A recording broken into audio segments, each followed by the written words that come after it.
YouTube, Big Eddie, Ground Zero Customs. Look what we got. An update, and another update. Here is the update on the Big Rig Group build. Spinning around in all of its glory. This is the auto car. I lengthened the chassis an inch, a real inch, so I don't know what that is in scale. Probably 10 feet. Lowered it a little bit.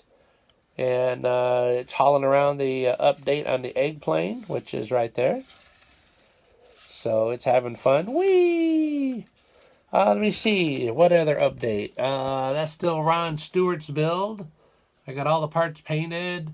All the pieces painted. That's the interior to the big rig over there painted. Let's see. The motor over there is painted for the big rig.